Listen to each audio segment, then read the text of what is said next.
Sorry, just like I told you.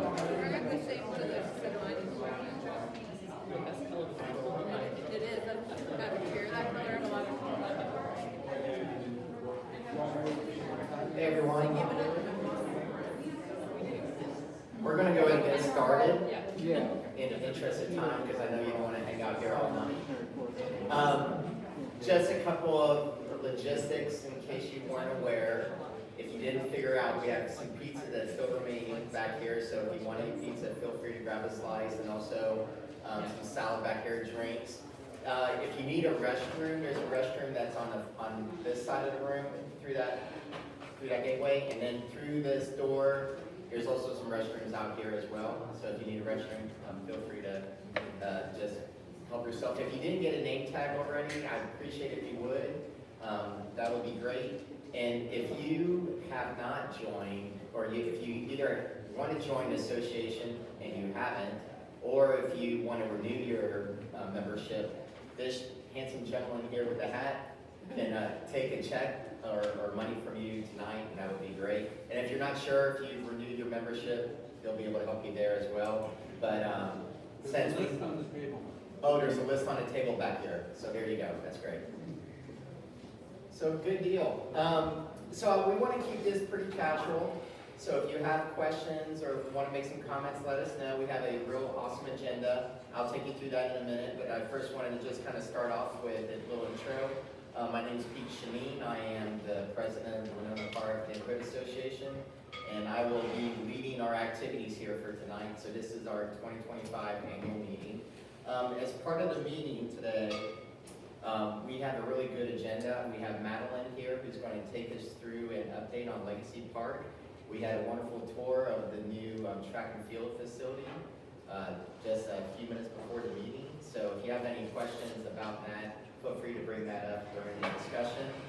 We will have Mayor Garrett here. She has another engagement right before this meeting, so as soon as she's done, she will come here and provide us an update from the city. We have also Lieutenant Bender here, who will also provide us an update from the police department. And then we're going to go ahead and give you an update on the things that we've been doing this year from Winnona Park. I'll give a president's report. We'll have Seeger give you an update on, or actually, between us, we'll give an update here in terms of the treasury. And then for those that are interested in getting more involved, we will have officer elections, but also there's other activities and opportunities for you to get involved as well. And then lastly, we will take you through our activity plan for 2025 and take any questions that you might have. But I first just want to start off by just saying thank you for coming out here on a Tuesday night. I know the weather's great. We never know what we're going to get here in Atlanta, so tonight we were lucky to have beautiful weather. Last year it was raining, so we appreciate you coming out. I did want to just kind of do a walk around the room quickly for the folks that are part of the WPNA leadership team. So maybe let me start with Amanda. Do you want to do a quick intro? Sure. Hi, my name is Dana Schroeder. I'm the Vice President for the WPNA. I'm a resident of over 11 years, and I have 2 kids. I live right off of Hilldale Missionary. Marcia, you want to introduce yourself? I'm Marcia Levy. I've been involved in the WPNA for a long time, and I work with the website, email, and the communication things on the communications team. She's an essential member. Very essential. Yes. Yes. Seeger? Seeger Swanson, been the treasurer since like 2006, I think. Live on Columbia Drive by the creek. And Michael? Michael Kepnick, live at 307 Missionary Drive. Just helping out with communications and coordinating events and stuff like that, helping out as needed for the neighborhood. So. He is also our entertainment extraordinaire gatherer. So, been very, very helpful there. Jared, want to do a quick intro? Yeah, I'm Jared Foley. I live at South Columbia Missionary, and I'm, for a minute at least, the secretary. And then Arlene? Arlene Buffon, I'm co-chair of the social committee with Laura Deason, who's here tonight. I live now on Great. Did I miss anybody? So if you want to get introduced next year, you have an opportunity to volunteer this year. So no, we really appreciate it. I'm going to go ahead and get this going. So Madeline, where are you sitting? There you are. So I'm going to have Madeline go ahead and give you an update on Legacy Park. So last night I did our annual work session with the city commission. So you guys are getting the same information. Oh, no. Okay, so Legacy Decatur was started in 2014, 2015 as a way to support the city's grassroots movement. So the WPNA would be a great example of the ways in which the residents, they see something that needs fixing or people that need to get together and they just do it, right? But there are some groups that grow to a point where they need an outside 501c3 to handle that fiscal agent piece. So we are the fiscal agent for Season of Giving, for the Bicentennial Fund, for Friends of Decatur Cemetery, the John Lewis Tribute Fund, and a number of others. When the city purchased the 77-acre property back in 2017, and then spent a year in civic engagement, all of 2018, to figure out what this property would be, one of the things that came out of it is that the city of Decatur was not equipped to be the full manager of this property. So the city of Decatur will always own this property, but they wanted to bring in a nonprofit to help manage and steward and guide how the master plan is implemented, as well as doing, the day-to-day leasing and event management and all of the other pieces that go along with this. So we Legacy Decatur signed on to manage Legacy Park in September of 2020, and that's a 3-year contract every 3 years, so 2023.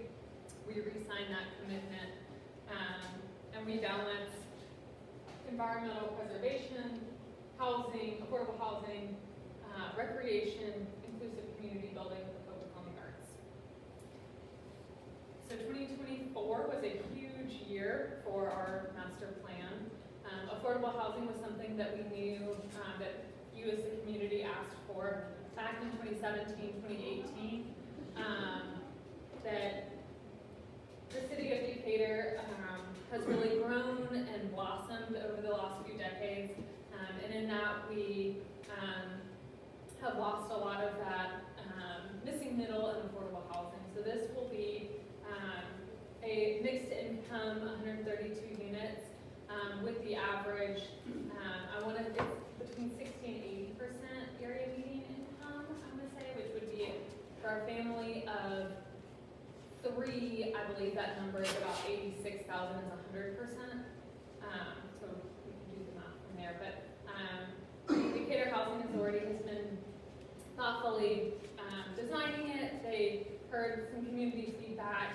Their initial design was another story taller, and they brought it down a story to be kind of better fit into the residential area around it. But we're really thrilled to be welcoming those 132 families into the Legacy Park community once those come online. We'll also have the Creative Village, so that is in public comment now. So that will be 2 of the buildings that were formerly group homes. You're not changing the footprint, but just repairing some of those, replacing HVAC, painting, all of that type of thing, to allow affordable housing specifically for the artists that really make the Decatur character so unique and so fun. The track and field is a really exciting piece that happened a lot in 2024, a little bit in 2025. They are actually right now starting the surfacing for the track. So if you want to spread the word to your neighbors to please stay off the track for a little bit as we finish up that construction. So that will be a lasting asset for us as the community and the kids with city schools. I did hear from Pete, and of course it's been a high priority for the whole construction to make sure that our community access is protected for the track. So there's a shared use committee that has 2 folks from the school system, the director of Parks and Rec, and then myself, and to make sure that we're balancing, open community use, parks and recreation, programming in city schools, programming. And some of that will look like, the field and track being scheduled separately. If there's a high school soccer practice, there's no reason that community members can't walk and run around the track at the same time. But figuring out which programs and sports are conducive to allowing that track to be open, and which ones, during a high school track practice, when you have 100 very fast kids running around, it might not be a great idea to also have community members. So figuring out and balancing that. We are holding off on outside rentals, so a private school wanting to have a meet here, or a family reunion or other things like that for the track and field for the first 6 months, as we kind of get our feet under us, figure out kind of how that usage and schedule goes, and then go from there. Public restrooms is something I am super excited about. We will finally be able to say goodbye to our portalettes. That having these public restrooms that will be open during all open park hours, so that's 7 a.m. to 30 minutes after sunset. And it is in the field house, which, nope, you can't see it in this photo, but it's right here.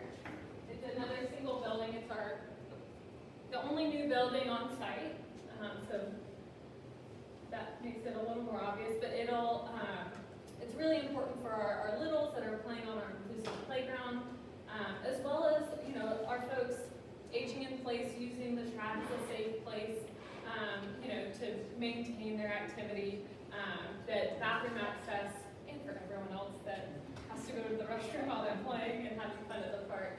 But having restroom access is a huge accessibility piece in our recreation plan. Environmental preservation and education. Trees Atlanta has been working incredibly hard. That after picture looks a little sad right now because it was taken during the winter. But as those trees bloom again and the seed banks under all of that ivy come back, we're going to see a really biodiverse, healthy, wooded area that will continue to need work. That ivy is persistent. And so they have a work day every second Saturday of the month if you'd like to join them. Legacy Decatur is also working to partner and complement their work as well. But they had something like 1,700 volunteer hours last year and planted 150 trees and removed piles and piles and piles and piles. So we are really grateful for them. Legacy Decatur received a grant from the National Fish and Wildlife Foundation, the 5-star Urban Waters grant, that has been focused in our wetland conservation. Wetlands used to be thought of as kind of an eyesore, and we're learning more and more how critical they are.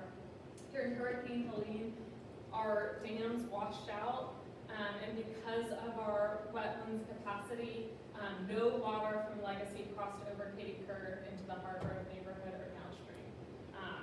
These wetlands are really important. They also filter out pollutants and the folks that don't pick up their dog's waste, or this other stormwater pollutants that come downstream are able to kind of filter it into the groundwater. The plants that we have in there filter out the pollutants, and it cleans us. We are the headwaters for Shoal Creek and downriver. And so part of that was clearing. The first wave was over 4,000 pounds of trash. They did a lot of data collection along with that, and with 9 1976 bicentennial United States glasses and other items that were discontinued in the 60s, 70s, and 80s. We were able to determine with some confidence that we don't have an ongoing litter problem, but we do have a historic litter problem.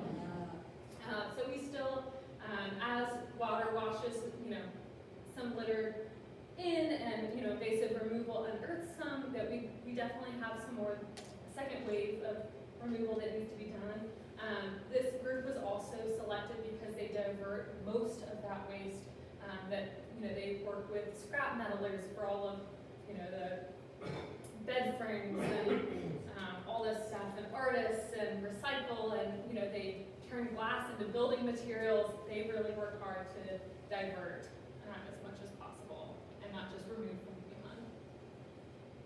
In addition to the trash removal, that grant has been used to plant over 300 native plants in that area, so that we can, be better for our, our pollinators and our, we're a birding hotspot, and all of our other creatures, both human and otherwise, that want to enjoy the park, as well as the, riparian area stabilization and water filtration. That grant also paid for the purchase of educational materials. So we got waders and nets and like water testing kits, so that we can expand our kids programming, adults programming, citizen science. That the city's urban naturalist, Allison Erickson, has been kind of leading that charge. It's today the 25th. So in 2 days she'll have a coyotes program here. That there's one midday for adults and one after school hours for kids. There's beaver dam tours. There's all sorts of environmental programming that's happening now and will continue to grow. And that's on Community Pass, which is the city's Parks and Rec website, as well as our newsletter. Another environmental preservation education win, the Trellis Ability Garden was able to construct a beautiful, inclusive community garden in what was a relatively monoculture, unused grass next to Nickerson Cottage. So they have community garden beds that I think all but one have already been rented out by community members, as well as programs that are specifically for folks that have had spinal cord, brain injury, or veterans with PTSD, that have really important programming and benefits of accessing nature while having some difficulties accessing nature. And so this program, we're really thrilled to have them and have such a beautiful new space at Legacy. The commercial kitchen right behind you, that they passed their agriculture department review yesterday, which is very exciting, that they transformed this kitchen back here. Used to feed all of the kids, the 150 kids in the 60s and 70s would eat in this room. And I don't think that they had put any investment into that space since then. And so it definitely needed a lot of work, and so the city partnered to put in an ADA bathroom, an ADA ramp, some of the plumbing and electric needs, and then the Refugee Women's Network made sure that the shelving and appliances and all of the other very specific needs of the agricultural department to be a commercial kitchen. So this will be a commercial kitchen for their Chef's Club program. If you're ever looking for catering, there's not better food in the city of Decatur. I'll go on record saying that. Historic preservation is also really important for the people that lived here. So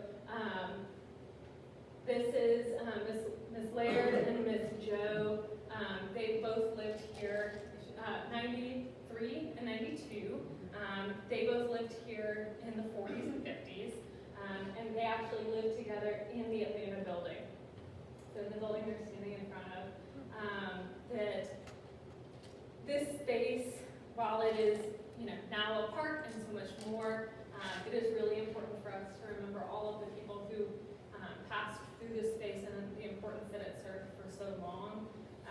And so while we repurpose these buildings and continue to use it as a community, that it is really a beautiful thing. And actually through this meeting that they were able to reconnect after all of these years. So it's been really fun to see that. And inclusive community building. That last year we had almost 100,000 visits to Legacy Park, and that is 31,900 unique visitors that they're tracking our phones. So those are unique visitors. So every time, like if I come every day, that's not counting, you know, Monday through Friday. That's and that's not counting, you know, your little kids or people without phones. So that number is likely conservative.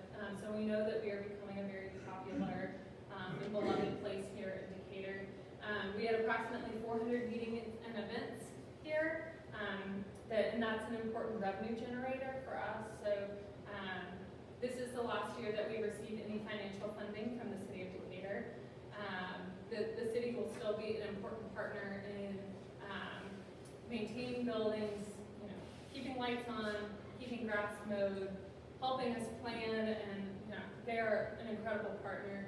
But in terms of the money to make sure that everything else keeps going, that we are really working on our earned revenue, so the leases to nonprofits, the events, fundraising, and grants.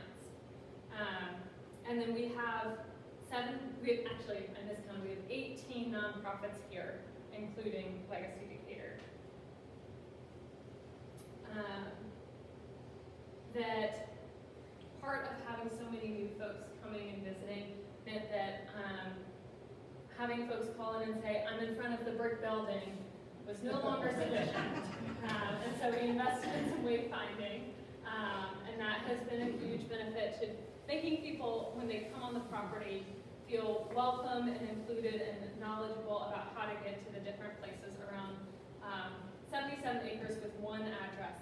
Makes wayfinding really important. These are some of the nonprofits here at Legacy. Legacy Decatur is a staff of 2. The master plan is really expansive. We are not trying to recreate the wheel and do everything just iron and I. And so we have all of these nonprofits that focus on different pieces of our master plan, whether that be the Decatur Arts Alliance is really activated, the Creative Village. They have 7 affordable studio spaces for local artists. Christy and I, after this, are going over to our watercolor class in Hyatt, where they also have an active gallery space. The Frank Hamilton School is, you know, on Wednesday afternoons and almost every evening, you'll find them playing old time and folk music. Global Spokes refurbishes donated bikes to give to kids and adults that might not be able to afford that. Grief House weaves grief into life in all sorts of art, nature, activity, gathering. Paint Love offers trauma-informed art programming for kids and families. Refugee Women's Network has a myriad of economic adjustment and social adjustment programs to support families, not just in those first few months as new Americans, but kind of walks with them for as long as they need. Trellis, we talked about with their Ability Garden programming. Wild Nest was able to handle over 1,500 birds last year. We're coming in at baby bird season, so they wanted me to make sure that they are not a bird sanctuary, and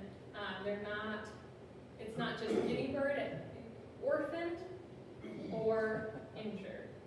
So if you see a bird, let's make sure that it's not just an infant, but it's orphaned. I'm not sure how we do that, but we want to clarify. Compassionate Atlanta works in all sorts of ways to make our community more compassionate, whether that's working with LGBTQ, with the environment, with community, gender, interfaith. They span across all sorts of what we might think of as different categories, but in general, making our society more compassionate. Decatur Book Festival, we all know they came back last year and welcomed 10,000 folks to the square. Decatur Education Foundation, they support our students in mental health, curriculum support, and all sorts of other pieces.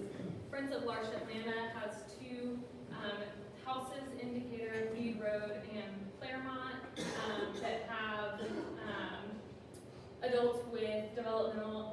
disabilities living in community with folks without, as well as their inclusive community events, which they host here. And if you haven't been to a large event, you really should come. They're a blast. Decatur Land Trust just, I believe their last cottage in the Oak Cottage Court is now under contract, so that is 6 missing middle affordable houses, as well as their 108 Park Place. So they're really targeting that affordable housing for purchase.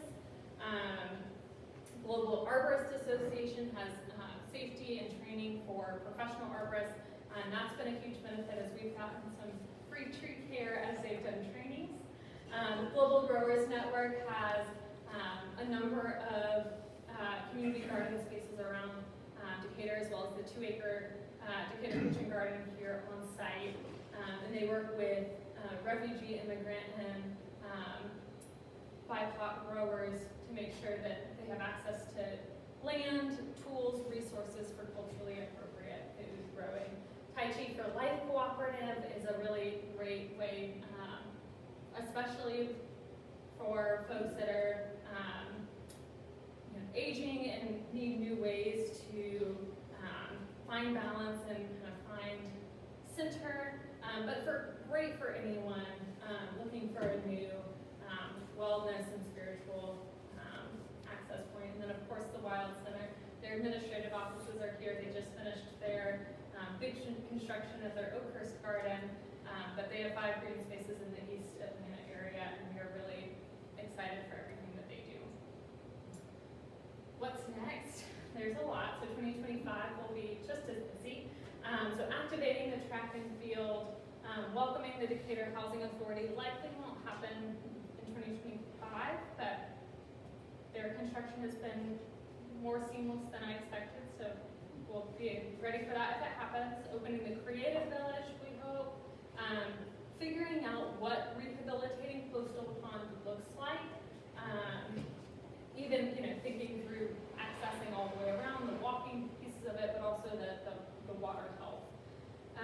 Expanding programming, and then generating revenue and funding financial sustainability. The one thing I forgot about this that someone helped me remember was that very soon we'll see the construction of the Greenway path extend across the front of our legacy property that'll connect from Talley Street to Katie Kerr. So that won't likely be like right up against Columbia. It'll wind a little bit, and they designed it with a lot of public input based on trees and then safety of how fast those cars are going along Columbia, and all sorts of other pieces. That will be a lit path with the dark sky lighting, but it'll make legacy park, including 2 crosswalks across Columbia Drive.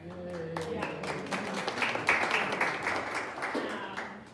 So all of those will be very exciting, and we're thrilled to have you as our neighbors. Do y'all have any questions or things that I can help us think through? What's the track and field in terms of That's a great question. So March 29th is the grand ribbon cutting. Fingers crossed. They need a lot of warm, sunny days to get the full track on, but they are putting down track surface today. So we're hoping everything will be done and ready March 29th. One question, is there still talk, or something gonna happen with the intersection at Kirk and? That's a great question. So that was in the master plan based on community input, based on the new community input that has been paused. Before that project, if that project comes back around, it would be with a lot of community input and figuring out what would be the traffic and speed and all of that. You would hear a lot about it before that happened. Would that be?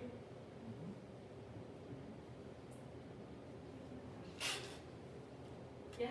There's Coastal Pond. Oh, Coastal Pond. So if you go down our hill, so this way,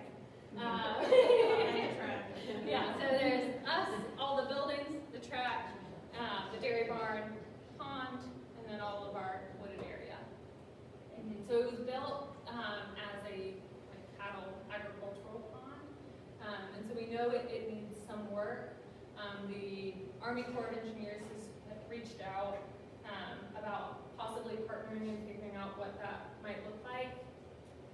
Federal funding is a bit of a question mark right now, so we don't know exactly what that timeline is, but we know that something needs to happen on some timeline. Yes, I've asked you this question a long time ago. Good. I haven't asked it recently, so I'll ask it again in case you've learned in the meantime. It's a kind of curious question, maybe some other folks know the answer to this. Why was that thing named Postal Palm? Oh, I don't know. I don't know. I forgot you asked that. I ask commissioners, I keep asking people, nobody has it. We should pick up with mythology. Yeah, so what I heard.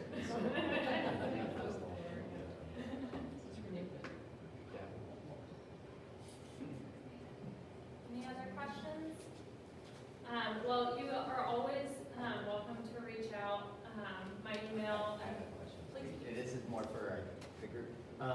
So you mentioned that you're in the process of wanting to be, help raise money or for legacy. So some of the services that you have available, you mentioned that you can rent facilities and so on and so forth. So if someone wanted to get that information, where would they get that? It is on our website. Do you mind if I just pull up our website?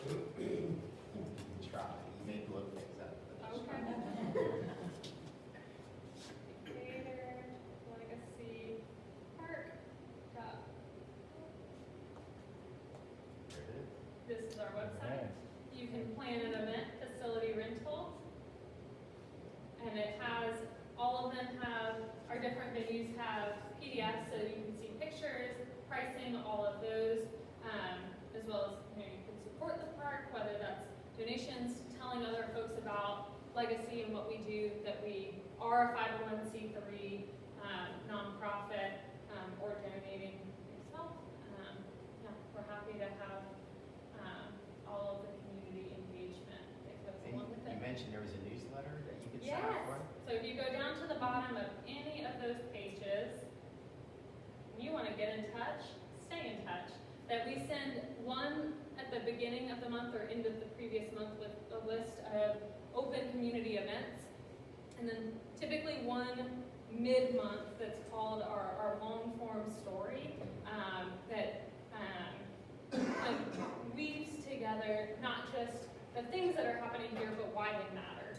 So you'd only get 2 a month from us unless, you'll get a reminder about Community Day, April 26th. We'd love to have you.